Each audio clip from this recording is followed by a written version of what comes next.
चलो, इनसे पहले हम श्रम विभाजन और जाति प्रथा पाठ पढ़ चुके थे। इनके जो लेखक है बाबा साहेब भीमराव अम्बेडकर, इनके बारे में पढ़ चुके थे, है ना। अब क्या पढ़ेंगे हम, बाबा साहेब भीमराव अम्बेडकर और जो जाति प्रथा है ना, श्रम विभाजन और जाति प्रथा, इसका प्रश्न उत्तर का हम अध्ययन करेंगे। समझ गया, प्रश्न उत्तर जानेंगे। और प्रश्न उत्तर जानने के लिए देख सकता है ये क्या है, तुम चाहो तो खरीद सकता है, नहीं तो इसमें से याद रखना गोधूली वर्णिका भाग 2, इसमें है ना 10वां की किताब का प्रश्न उत्तर दिया हुआ है। समझ गया। और यदि व्याकरण आता है वो सभी दिया गया है, प्रश्न उत्तर यानी अभ्यास सब दिया गया है। चलो, सबसे पहला प्रश्न क्या है, देख सकता है, लेखक किस विडंबना की बात करते हैं, विडंबना का स्वरूप क्या है। समझ गया। तो प्रश्न उत्तर तुम चाहे जो भी पढ़ो उसका कोशिश करना अपने शब्दों में उत्तर दे। किसके शब्दों में? अपना मन से उसका आंसर दे। किताब या कॉपी में लिखा हुआ तुम्हारी मदद करने के लिए सेम टू सेम परीक्षा में नहीं उतार देना, अपने मन से इसका जवाब देना है बना करके। हाँ, लेकिन वो सही हो, ये ना कि कुछ हो कुछ। चलो, तो इसका आंसर दिया हुआ है, चाहे तो इसमें से पढ़ सकते हो, लेकिन अपने मन से हम बोलेंगे। लेखक किस विडंबना की बात करते हैं? लेखक अभी के युग में भी, आज के युग में भी, यानी वर्तमान समय में भी जातिवाद के जो पोषक है उसकी कमी नहीं है, इसी विडंबना की बात करते हैं। यानी आधुनिक युग में, आज के युग में भी जातिवाद के मानने वालों की कमी नहीं है, यही क्या है, विडंबना की बात है। और दूसरा प्रश्न इसी में एक में, विडंबना का स्वरूप क्या है? तो विडंबना का स्वरूप है कि जातिवाद जो है, जाति प्रथा जो है, श्रम विभाजन के साथ साथ, यानी काम के विभाजन के साथ साथ श्रमिक विभाजन का भी रूप ले रखा है, यानी काम करने वालों को भी बांट दिया है। इसको संक्षेप में हम इस प्रश्न का उत्तर देंगे, लेखक किस विडंबना की बात करते हैं? तो आज के युग में भी जातिवाद के पोषकों की कमी नहीं है, लेखक इसी विडंबना की बात करते हैं। लिख लेगा ना हिंदी में अपने से। और विडंबना का स्वरूप क्या है? तो विडंबना का स्वरूप है कि जाति प्रथा जो है श्रम विभाजन के साथ साथ श्रमिक विभाजन का भी स्वरूप लिए हुआ है। यानी काम, जाति प्रथा क्या है, काम को तो बांटा ही हुआ है, लेकिन काम को बांटने के साथ साथ काम करने वाले को भी बांट दिया है, ऊंच नीच छोट बड़ में, है ना। जैसे अभी हम अपना खाता साफ करेंगे पोखरी का, जब पोखरी कहते हैं खड्डा का, कल के खड्डा का, तो तुमको नीच समझेगा। तो सेम काम तो डोम भी करता है, चाहे कोई और करता है, तो उसको तुम नीच कैला समझता है। तो ये उदाहरण में हम बस एक दिए, इस प्रकार से और भी काम तुम, जैसे ब्राह्मण के ऊंच बना दिया, हजाम के छोट उसे नीच बना दिया, चाहे और भी इस प्रकार से है, देख सकता है ना। जैसे बकरी का चमड़ा छिलता है, चमार जिसको कहते हो, चमार वो चमड़े का काम करता है, इसलिए उसका नाम पड़ा है। उसके कोई खराब अर्थ न निकालो कि चमार मतलब छोड़ जाता ना, वो चमड़े का काम करता है, इसलिए उसका नाम क्या पड़ा, आदमी रख दिया, जातिवाद के मानने वाला। और सेम काम तुम करो, यदि चमड़े को छीलो, गाय के चाहे बकरी के चाहे भैंसी, गाय कहते नहीं बोलना चाहिए, उसको माता के समान मानते हैं, खसी का मान लो, चाहे है ना, छिलता है ना, चाहे कोई ढोले बनाता है तो वो भी यही काम करता है, चमड़े का ही। चाहे तुम भी बकरी छिलते हो कभी कभी पूजा पाठ में, चाहे किसी में, तो तुमको चमार समझ लिया जाएगा, छोट समझा जाएगा। लेकिन जातिवाद में यही है, हम ज़्यादा बोल दिए हैं, थोड़ा मतलब डिटेल्स में समझा दिए हैं, अपने आप से समझ जाओ। यानी काम को करने, सेम काम वो करेगा, जातिवाद जो किसी खास जाति का है, अगर वो काम करता है तो उसको छोट बड़ समझा जाता है, ऊँच नीच। और वही काम दूसरा करे तो, है ना। आजकल टॉयलेट साफ करता है, पहले भंगी साफ करता था तो उसको छोट समझता है, बेकार समझता है, नहीं समझता है, और वो का सेम काम तो सब घरे घरे करे, तो वो भी वो तो हो जाना चाहिए। यदि काम के साथ जाति को भी बांट दिया तो सेम काम करने वालों को भी तो उस जाति से, मतलब वो काम तुम छूबो नहीं करो तब ना तुमको समझेंगे छोड़ जाती, है ना। चाहे नीचे जाति चाहे ऊँच जाति, खैर छोड़ो इसको, बात हटाओ, लेकिन भारत के लोग कभी समझने वाला हटाओ। दूसरा है, जातिवाद के पोषक उसके पक्ष में क्या तर्क देते हैं? यानी जाति प्रथा को जो मानने वाले लोग हैं, इसके समर्थन में, इसके पक्ष में क्या तर्क देते हैं, यानी क्या विचार रखता है। देखो क्या कहता है, जातिवाद के पोषक उसके पक्ष में कहते हैं कि आधुनिक सभ्य समाज कार्य कुशलता के लिए श्रम विभाजन आवश्यक मानता है, और जाति प्रथा श्रम विभाजन का ही दूसरा रूप है। इसमें कोई बुराई नहीं, यही तर्क देते। जातिवाद के जमाने वाले ओकरा से पूछी तू जातिवाद के कला मानी छौ, जाति प्रथा के कला मानी छौ, तो कथी कहता कि अभी के जो समाज है, आधुनिक समाज है, वो कार्य कुशलता के लिए, किसके लिए, यानी किसी काम को अच्छे से करने आने के लिए क्या है, श्रम विभाजन आवश्यक है, यानी काम का बंटवारा आवश्यक है। और जाति प्रथा क्या है, चूँकि काम के बंटवारा वाला भी है, काम का बंटवारा यानी श्रम विभाजन का ही दूसरा रूप है, इसलिए इसमें कोई बुराई नहीं है। बस यही तर्क दिया। जातिवाद के माने वाला कौन तर्क दिल को, यही तर्क दिल को। लेकिन और तर्क तोरा छुपा लेल को, ठीक है काम का बंटवारा किया, श्रम का विभाजन किया, लेकिन ऊंच नीच कैला किया, किसी को छोट किसी को ऊंच कैला समझा, किसी को छूत किसी को अछूत कैला समझा, किसी को अपने आप से बड़ा अपने से ऊंच समझना, किसी को अपने से नीच समझना, ये कहाँ से आ गया इसमें, है ना। और ये हम छोटा सा संक्षेप में कहें, इससे बढ़ करके कहीं अन्याय होता है ना। भोज में हटले कला बिठाता है, तो इस सब भी बुराई है इसमें, इस पर विचार किया जाना चाहिए। चलो तीसरा प्रश्न है, जातिवाद के पक्ष में दिए गए तर्कों पर लेखक की प्रमुख आपत्तियां क्या है, यानी बाबा साहेब भीमराव अम्बेडकर की प्रमुख आपत्तियां क्या है। तो देखो इस प्रश्न का, जातिवाद के पक्ष में, ये तीसरा है ना, किताब से पढ़ो चाहे इनसे पढ़ो कोई बात नहीं। जातिवाद के पक्ष में दिए गए तर्कों पर लेखक की आपत्तियां इस प्रकार है।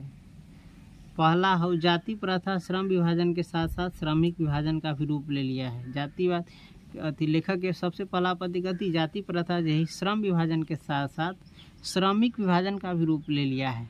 ये क्या है, आपत्ति वाला बात। इसको संक्षेप अति में आसान भाषा से समझाए तो जाति प्रथा जो है, काम के बंटवारा के साथ साथ, ठीक है, सबको अलग अलग काम दिया, तो उस काम के बंटवारा के साथ साथ काम करने वाले को भी बांट दिया, यही क्या है, आपत्ति है। आदमी से आदमी को क्या किया, बांट दिया। किसी भी सभ्य समाज में श्रम विभाजन व्यवस्था श्रमिकों के विभिन्न वर्गों में अस्वाभाविक विभाजन नहीं करता है। अस्वाभाविक विभाजन भी कह लीजिए, प्रकृति जो न विभाजन कैले है, वो विभाजन कर दिले। कौन, प्रकृति हर आदमी को समान बनाया है, इसने क्या बना दिया, हर आदमी को असमान बना दिया। प्रकृति ने सबको एक समान बनाया है, इसने क्या बना दिया, ऊंच नीच भी बना दिया। किसी से कुछ भी छुआने वाला नहीं है, लेकिन इसने क्या बना दिया, जाति प्रथा छूत अछूत बना दिया। तो ये सब क्या है, खामियां। चौथा प्रश्न, इसमें पढ़ो चाहे इसमें, जाति भारतीय समाज में श्रम विभाजन का स्वाभाविक रूप क्यों नहीं कही जा सकती। जाति जो है, जाति प्रथा जो है, भारत के समाज में श्रम विभाजन का प्राकृतिक रूप क्यों नहीं कहा जा सकता। तो देखो क्या करा है,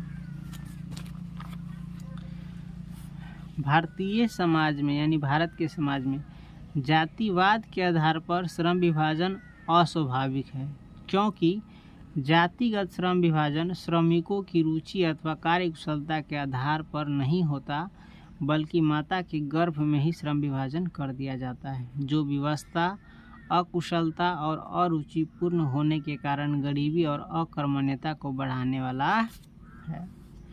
प्राकृतिक विभाजन कला न कहल जा सके जाति प्रथा के, कला की जब माता के गर्भे में रहे छै बच्चा तो ओकरा काम दे देल जाए छै, जबकि वो काम करे लायको न होइल छै, यानी जन्म से पहले ओकरा तय कर दै छी कि काम करे के है।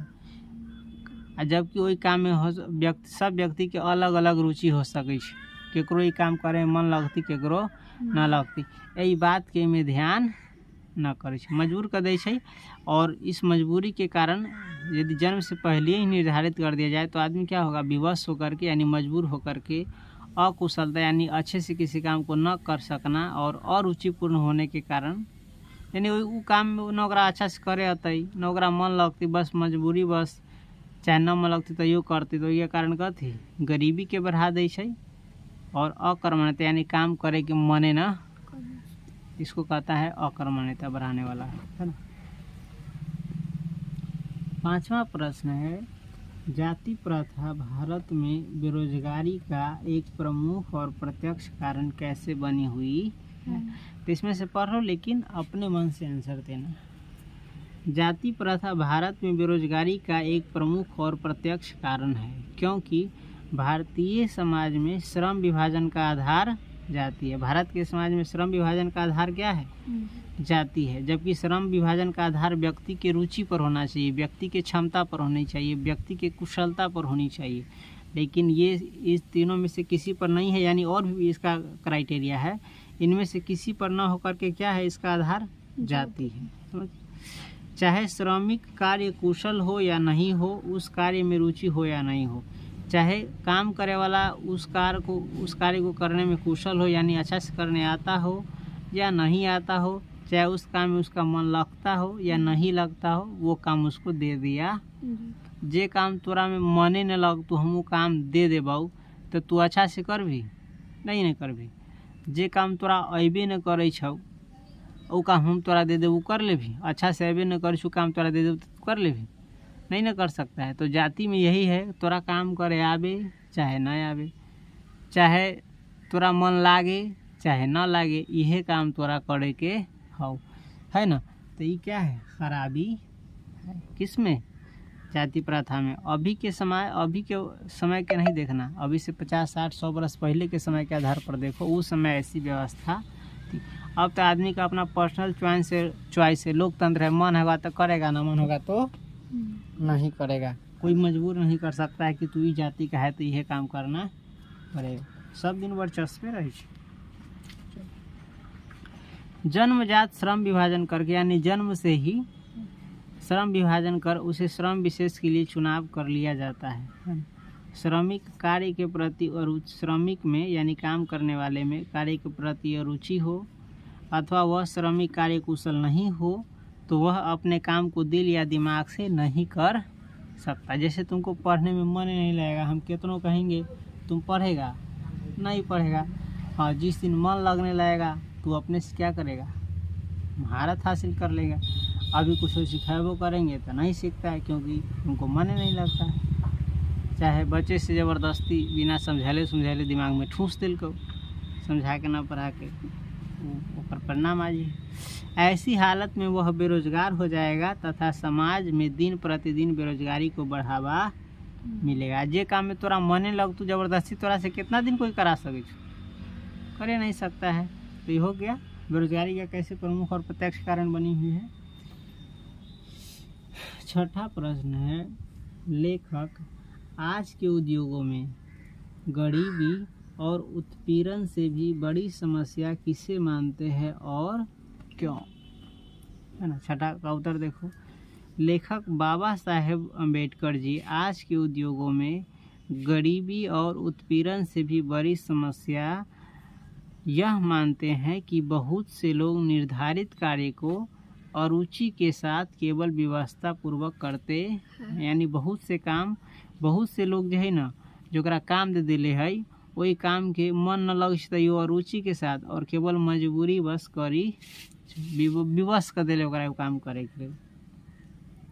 क्योंकि ऐसी स्थिति में स्वभावतः मनुष्य को दुर्भावना से ग्रस्त रहकर टालू काम करने और कम काम करने के लिए प्रेरित करती है। ऐसी स्थिति में जहां काम करने वालों का न दिल लगता हो न दिमाग, कोई कुशलता कैसे प्राप्त की जा सकती है। और लेखक इसी सब को आज के समय में गरीबी और उत्पीड़न से भी बड़ी समस्या मानते हैं। आज के समय के कहने का मतलब लेखक अपने समय की बात कर रहा है, जब वे जीवित थे। 14 अप्रैल 1891 से 1956 तक ले, यानी अभी से लगभग 44 आ 20 64 आ 5 69, अभी से 70-80 बरस पहले के बात करे छो लेखक, समझ ले। अभी के हालात बहुत कुछ बदल गेल। अभी से 100 बरस बाद हो सके बहुत सारा हालात फिर बदल गेल होता।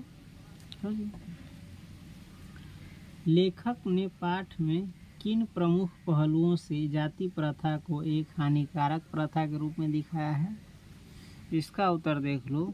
लेखक ने विविध पहलुओं से यानी अनेक पहलुओं से अनेक प्रकार से विचार करने के बाद भी कथी जाति प्रथा को एक हानिकारक प्रथा के रूप में दिखाया है, जो निम्नलिखित है। सबसे पहला हानिकारक प्रथा एक कथी होली अस्वाभाविक श्रम विभाजन, यानी प्राकृतिक रूप से काम का विभाजन नहीं किया है। किस में? जाति प्रथा में। प्राकृतिक रूप से करने का मतलब होता है किसी व्यक्ति के पास कितनी क्षमता है, किस काम को अच्छे से कर पाता है, किस काम में उसका मन लगता है ना, किस काम में उसकी रुचि है, क्या काम वो करना चाहता है, इसके आधार पर विभाजन होता है। तो ये क्या है, प्राकृतिक है। जैसे हाँ कुछ के तो दिलियो नहीं काम, जैसे सूढ़ी छे अपनी सब, सूढ़ी के कौन काम दिले हो जाति प्रथा में, नेव टोंगे के कि केस बनावे के कि बेना बीने के कि नाली साफ करे के कि खेती करे के, कौन काम दिले हो, अते पता। चल, बढ़ती बेरोजगारी, इस जाति प्रथा के कारण बेरोजगारी भी क्या थी, बढ़ रही थी उस समय और आज भी है। और रुचि और व्यवस्था में श्रम का चुनाव, यानी मन न लग सही और मजबूरी में काम के चुनाव करे तो ये सब कथी हानिकारक प्रथा है। गतिशील एवं आदर्श समाज का तथा वास्तविक लोकतंत्र का स्वरूप आदि इन पहलुओं से भी क्या खतरनाक है, कौन सी, जाति प्रथा। समझ गया। तुम्हारे लिए नहीं लगता होगा क्योंकि तुम उनसे बचे हुए हो। जैसे तोरा देह में धाहे न लगता तो गर्मी की महसूस होती, जैसे तो हाँ तोरा अभी जाति प्रथा अच्छा है कि बुरा है अभी तोरा मालूम चल जाता हो। यदि तोरा को नाली साफ कर न साफ कर तो मारते मारते देह पर के चमड़ा उधार दो, तो तोरा बुझा जाता जाति प्रथा के एक अच्छा है कि ब्लेडिंग साफ कर, न करवे तो तोर खाल उधार दो, है ना। चाहे रोड पर नहीं है ना तो बड़ी मार मारबो, रोड छुआ जाते, तब तोरा बुझा तो जाति प्रथा खराब है कि अच्छा है। तोरा गवे कल पर न जाइए, कल के कहूँ छू ले तो तोरा गर्दा उड़ा देबो, है ना। जहाँ जाइए पीछे से बहारते चल जाइए, घर में न सटिए, देह में न सटिए, हमारा देह में सटवे तो हमारा देह छुआ जाए। तो ये सब तुम्हारे साथ होगा तब तुमको मालूम चलेगा कि जाति प्रथा अच्छा है कि खराब। तो ये सब तो महसूस हुआ नहीं, तो जिसको नहीं महसूस हुआ उससे ऊपरे ऊपरे कहता है हम तो ई छी ऊ छी, है ना। तो दुख कब बुझाता है, जब अपने ऊपर पड़ता है। दूसरे के ऊपर पड़ने से कितना भी कोशिश कर लो महसूस नहीं होता है। यदि ऐसा चीज़ तुम्हारे साथ हो तो तुम कहोगे जाति प्रथा अच्छा है कि नहीं है, नहीं है। समझा। कब तोरा शुगर चराने जाओ तब तू कहे ना हम भूखले मर जाम तो मर जाम, ये दिमाग में तोरा माइंड सेट बन गेलो कि हम फलना है, हम चिलना है। आ तू अगर वही में जन्म ले रहते तो जैती कि ना, दूसरा के टटा करेरा उदार के लेते बांध के हायुगे हंसवे से छोपते हो सीधे हम, अरे आता आज बड़का जैती न गाछ लगे छुआ जा, है ना। करता कि नहीं करता, यदि उस घर में जन्म मिलता तो करता कि नहीं। हजाम वाला घर में मान के चल हमरे जन्म होती तो हम दाढ़ी मोच बनती कि ना, बड़ा तेज होती, पढ़ लेते हाँ हम ये काम कर जाओ, दूसर के भर दिन दाढ़ी मोच बनावे, चाहे बिना बिने जाओ, चाहे डलिया पहुँचावे जाओ, चाहे सब गोरा एक जगह बैठे खाए तो हमारा हटली खाए तो हम ये काम करे हैं।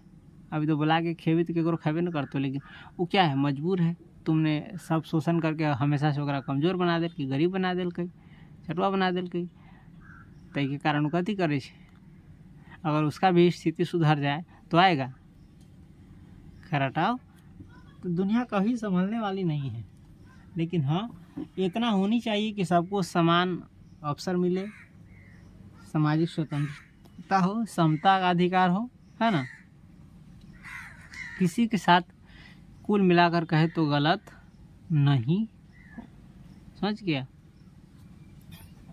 अरे तो चलो 8वां है सच्चे लोकतंत्र की स्थापना के लिए। किसके लिए, सच्चे लोकतंत्र की स्थापना के लिए लेखक ने किन विशेषताओं का आवश्यक माना है। तो देखो आंसर दिया हुआ है इसका 8 में। हाँ ये पाठ में देखा हो सकता है बहुतों गोरा का मन नहीं लगता हो, लेकिन जब जाते अति देखिएगा बहादुर वाला पाठ तो बड़ा मन लगता हो, रेल यात्रा में बड़ा मन लगता हो, 9वां में जो पाठ हो लाल पान की बेगम में बड़ा मन लगता हो। अलुआ लगी मार खाई सी तो कहला कि तोरा लगती है हमारा घर के कहानी है, हमरो साथ ऐसा नहीं हुई है, हमरो मम्मी पापा ऐसा नहीं करे है कि तो खैर, लेकिन जो ज्ञान वाला चीज़ है उसको भी पढ़ना चाहिए। चलो तो यहाँ प्रश्न का आंसर देते हैं। सच्चे लोकतंत्र की स्थापना के लिए लेखक ने जिन विशेषताओं को आवश्यक माना है वे निम्नलिखित है। बहुविध हितों में सबका भाग समान होना चाहिए, यानी बहुत प्रकार के हित में जो लोगों की अच्छाई के लिए हो उसमें सबका भाग क्या होना चाहिए, समान होना चाहिए। सबको उनके रक्षा के प्रति सजग रहना चाहिए, सभी को इसकी रक्षा के प्रति क्या रहना चाहिए, सजग। लेकिन सजग रहता है ना, हमरा कति ओकरा ना हो, आदमी सोचबे नहीं करता है, हो सकता है उसके साथ भी होता, वो कहेगा दूर हमारा साथ नहीं हुई, ओकरा साथ नहीं हुई, कौन फर्क है ना, भले हुई। लेकिन ये सब क्या है, गड़बड़ है। सामाजिक जीवन में आवाज़ संपर्क के अनेक साधन व अवसर उपलब्ध होने चाहिए। यानी सामाजिक जीवन में बिना कोई रुकावट के, बिना कोई बाधा के एक दूसरे से बात करे के, संपर्क करे के क्या होना चाहिए, अनेक साधन और अवसर उपलब्ध रहने चाहिए। तात्पर्य यह कि दूध पानी के मिश्रण की तरह भाईचारे का यही वास्तविक रूप है और इसी का दूसरा नाम लोकतंत्र है, जिसमें सभी लोगों के हितों का क्या रखना चाहिए, बराबर ध्यान रखना चाहिए। ई न कि दूध हम खेबे कटोरा तू धोबे, छाली हम खाएम, है ना, तू हमार छोड़ल छाड़ल खाइए। ऐसा वर्चस्व दिखाता था पहले, जूठन में दिखाएगी इंटर में। लोकतंत्र केवल शासन की एक पद्धति नहीं है। लोकतंत्र शासन की वो पद्धति नहीं कि बस राजा बना दी सभी गोरा के चुन से, चाहे सरकार बना दी भेगल, ना वो ना है। लोकतंत्र मूलतः क्या है, सामूहिक जीवनचर्या की एक रीति तथा समाज के सम्मिलित अनुभवों के आदान प्रदान का नाम है। इसमें यह आवश्यक है कि अपने साथियों के प्रति श्रद्धा व सम्मान का भाव हो। तो श्रम विभाजन और जाति प्रथा में जो आती है क्या है, प्रश्न उत्तर है 1 से 8 तक, इसको देख लिया। अब इसका हम देखेंगे भाषा की बात। भाषा की बात का मतलब है ये व्याकरण है, क्या है, चलो यहाँ तक समझो, याद कर लो।